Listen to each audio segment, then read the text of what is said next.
Hello and welcome to the IN2G show. For our first story, we are going to go all the way over to the Philippines. Now, the Philippines is made up of 7,000 islands, with most of the inhabitants living on just 11 of those islands. The president of the Philippines has recently signed an act which effectively has said, we are going to stamp out cybercrime in our country. The act is called Cybercrime Prevention, and fundamentally what it does, it gives the government the right to prosecute those people who are found guilty of certain cybercrimes. Now, these punishments range from fines right up to 12 years in prison. 12 years. Now, the Filipinos feel that fundamentally the problem with this act is that it breaks their constitutional right to freedom of speech, and they feel that this is wrong.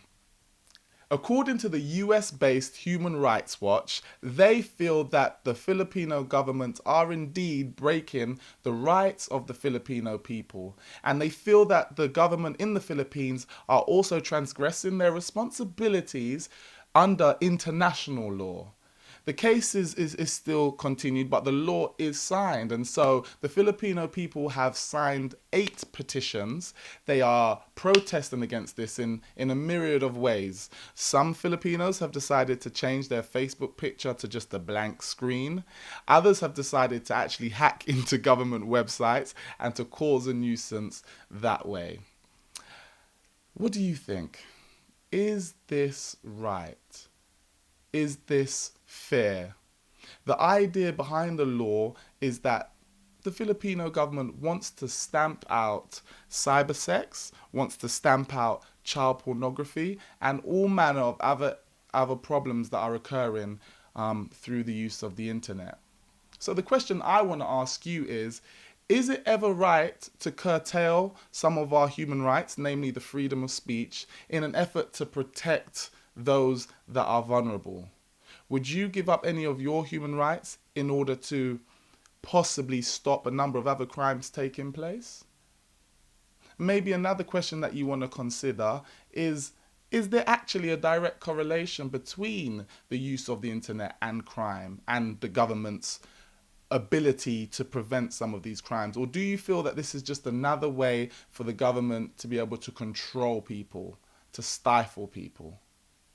I'm not quite sure where I stand on this one myself, and so I'm eager to hear what you think. Please, please, please get in touch with us. Comment on the video, comment on our Facebook page, comment on Twitter. The details will soon follow. Our next story takes us on a short trip down Irony Lane, and this is the story of 4 Christians who have currently taken an issue to the European Court. What is their issue, I hear you scream? Well, basically they feel that they are not being allowed to express their religious beliefs in their workplace. The names of these 4 Christians are Mrs. Chaplin, Ms. Ouida, Ms. Lydell, and Mr. McFarlane.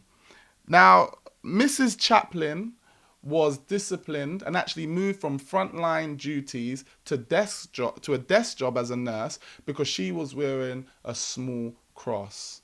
Miss Ouida was dealt with exactly the same way by the airline she worked for because she would not remove a small cross. Miss Lydell was a registrar and she refused to be part of the ceremony which allows same-sex couples to enter into a civil partnership. And Mr. McFarlane was a relationship counselor working for an organization, and he simply said he doesn't want to give counseling to same-sex couples. So they have taken their case all the way to the European Court. Now, the interesting thing is that, and I said it at the top of the story, the irony in these stories is the fact that in the British government's attempt to treat everyone equally, it seems as though some people are actually being treated in a very discriminatory fashion. The fact of the matter is, surely these 4 Christians deserve the right to be able to express their religious beliefs in the workplace. Surely, I mean, if we're going to allow people who do not have such strong religious beliefs to be able to express their views, surely these four Christians should be able to express theirs. But then the question comes, where do we draw the line? Where do we draw the line?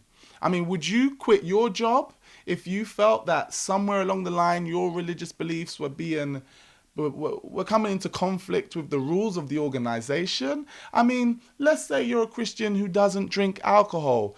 Would you work in Tesco? Let's say you're Jewish and you don't eat pork and don't believe in being around such an unclean creature. Would you also work in Tesco, or would you just avoid the meat counter? I mean, what would you do? And sometimes it doesn't seem in such a big way, but what if simply you have a boss who's an atheist and is quick to tell all the employees that atheism is correct? Would you leave your job? Would you keep quiet? Would you risk your job just to say what your views are? I mean, these questions are important questions that we seem to be coming more and more into conflict with in our everyday lives. And while you think about that, and when you get the chance in your prayer time, in your quiet time at home, I would like you to offer a prayer up for these four individuals who are taking their case and fighting their case and hoping that somewhere along the line they will get some justice. So please, please do remember them in your prayers. Thank you very much for tuning in to the IN2G show.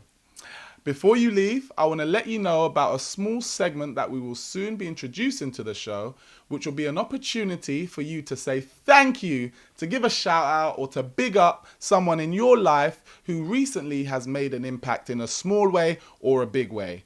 Maybe that lady who helped you with the buggy up or down the stairs, or maybe a family friend who's just been such a support during a difficult time of your life. So please, either comment on our video or send us a message on Twitter or on Facebook and let us know about that special person, and we will be sure to big them up on the IN2G show.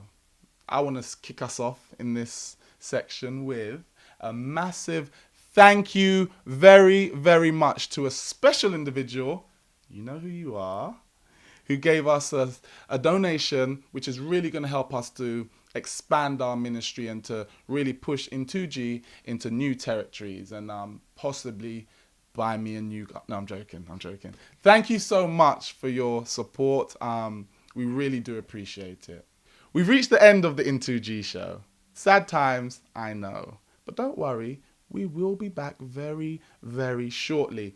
In the meantime, please make sure you subscribe to our YouTube channel. Make sure you follow us on Twitter. And make sure you join us on Facebook. Of course, we would love to have you and to see you there.